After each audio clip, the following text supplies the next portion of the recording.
प्रेम से बोलिए मानव भगवान की जय हो। संत सदगुरु कबीर साहब की वाणी है, कहा सुनी की बात नहीं, देखा देखी की बात, दुल्हा दुल्हन मिल गई फीकी परी बारात। जब दुल्हा दुल्हन जब कोहबर घर में जाती है तो बाराती सराती सभी फिक्का हो जाता है। बाहर में क्या हो रहा है, मार पछार दुल्हा दुल्हन को पता नहीं होता है। दुल्हा दुल्हन पति और पत्नी में क्या वार्तालाप होते हैं उनका पता बाराती को नहीं होता है, सराती को नहीं होता है। ठीक इसी प्रकार मन और दिल, मंदिर का जो निर्माण हुआ है संसार जगत में, मन से हुआ है मंदिर का निर्माण। मन और दिल दोनों मिला करके मंदिर का निर्माण हुआ है। तो मन क्या है? मन है दुल्हा और दुल्हन, और दिल है सास ससुर। सास ससुर जड़ है, तो सास ससुर से का बातचीत का पता दुल्हा दुल्हन को नहीं होता है, किंतु दुल्हा दुल्हन का जो विचारधारा है वो सास ससुर को मालूम होता है। क्यों? उस रास्ते से वह गुजर करके आगे बढ़ा है, और दुल्हा दुल्हन उस रास्ते से नहीं गुजरा, इसलिए माता पिता के वचनों को अनादर करते हैं। आदर और मान सम्मान न होने के कारण माता पिता दुखी होता है पुत्र पुत्रियों से। यही दुख भव दुख मूल हो, करो कृपा ना सो यही भेद ही हो अति ही अनुकूल हो। अनुकूल का मतलब होता है बरोबर। जब तक मन और दिल का विचार एक नहीं बनेगा तो शांति नहीं मिल सकता है। शांति प्राप्त करने की प्रेरणा मनुष्यों के हृदय में स्वाभाविक ही है। प्राचीन काल में ऋषियों ने इसी प्रेरणा से प्रेरित होकर इसकी खोज की, इसके विचारों को वर्णन किया। इन विचारों को ही संत मत कहते हैं। तो शांति प्राप्त करने के लिए हमको मक्का मदीना काबा काशी बाबा धाम बैजनाथ धाम हरिद्वार जाने की जरूरत है अथवा नहीं भी है। विविध भांति के कर्म जगत में जीवन घेरी फंसाता है। बाबा देवी कहे कह में ही से सदगुरु गुरु ही बचाता है। कल सुने थे नैतिक और अनैतिक संबंधों के संदर्भ में सुने थे। अनैतिक संबंध कहते हैं किसे? अगर कोई दुल्हन को अगर किसी दूसरे से प्रेम अगर हो जाए तो उसका पति भी उससे प्रेम करने लग जाएगा, मित्रता निर्वाहन करने लग जाएंगे।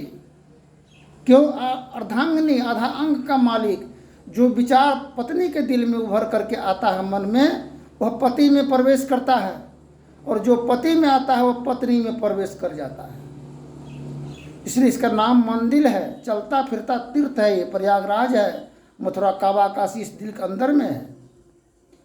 तो कबीर साहब की वाणी है, कबीर खरा बाजार में सबकी मांगे खैर, ना कहो से दोस्ती ना कहो से बैर। जब एक दिन इस प्रेम के संबंध में जानकारी हो जाता है कि मेरा पत्नी को उस जिससे हम दोस्ती प्रेम किए हैं उससे अनैतिक संबंध है, तो उससे के मार पछाड़ शुरू हो जाता है।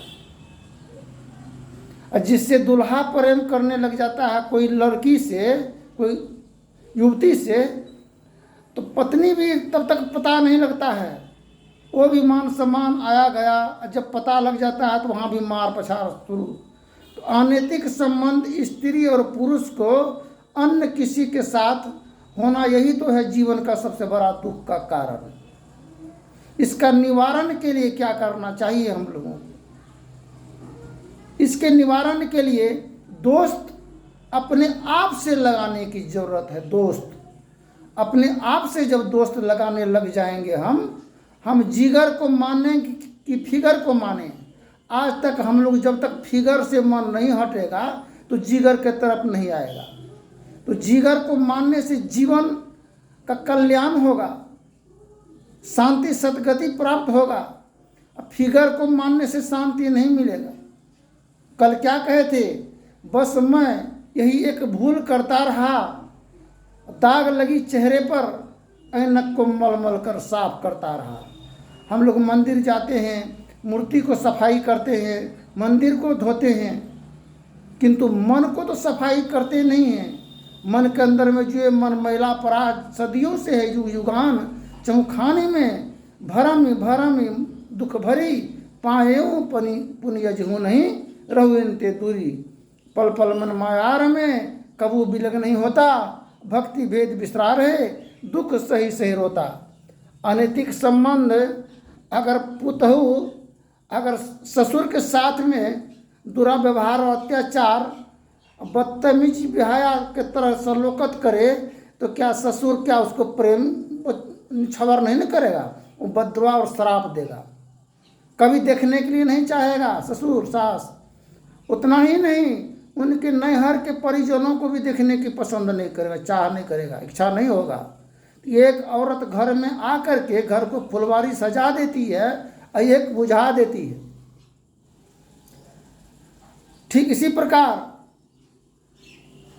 अगर और सास ससुर भी अपने पुत्री के तरह अगर पुत्र वधू से प्रेम करे, आदर करे, मान सम्मान अगर करने लग जाए, अपने दिल के तहत जिगर के टुकड़ा के समान मान सम्मान करने लगे, तो क्या पुत्र वधू को तकलीफ होगा? वक्त मायके से आती है ससुराल घर को रोशन करने के लिए, अगर उसका शोषण होने लगे, मानहानि होने लगे, क्या उसका घर में मन थमेगा, अस्थिर होगा?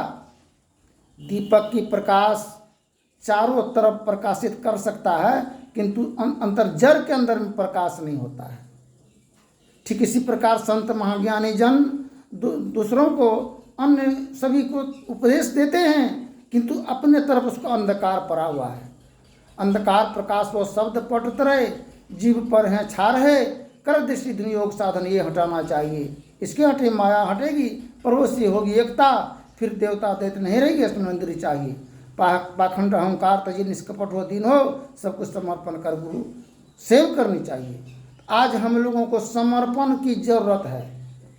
जब जीवित हैं तभी तो कर्म करने की जरूरत है, समर्पण भावना। जब आत्मा छूट जाएगा, घंट से प्राण निकल जाएगा, तो क्या कर्म करेगा पंडित जी या क्या करेगा ठाकुर जी? क्या भंडारा भोज करा देने से, अब बाप का धन को लुटा देने से क्या चैन मिलेगा?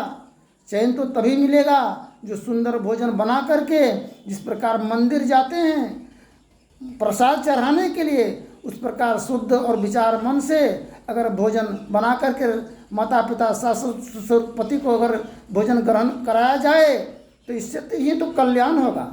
अगर भोजन कराने के क्रम में उसका नाम क्यों है? रसोई घर पड़ा है जहाँ भोजन बनता है। जहाँ प्रेम का रस नहीं हो, भोजन में संलग्न न हो और मन की कटु विचारधारा उदय होता रहे, मन में अहंकार घमंड छल कपट की भावना हो, अगर वैसे स्त्री अगर भोजन अगर बनाती है, वो महिला के ही समान वो भोजन होता है। मन में कभी विचार अच्छा उदित नहीं हो पाएगा। इसलिए मन मरा न मैं मरा, मर मर गई शरीर, आशा तृष्णा ना मरी, कह गए दास कबीर। धन्यवाद। जय हिंद, जय भारत। फिर आगे के प्रसंग में फिर मौका मिलेगा, फिर जो दो चार शब्द की बातचीत होगा वो बोलेंगे।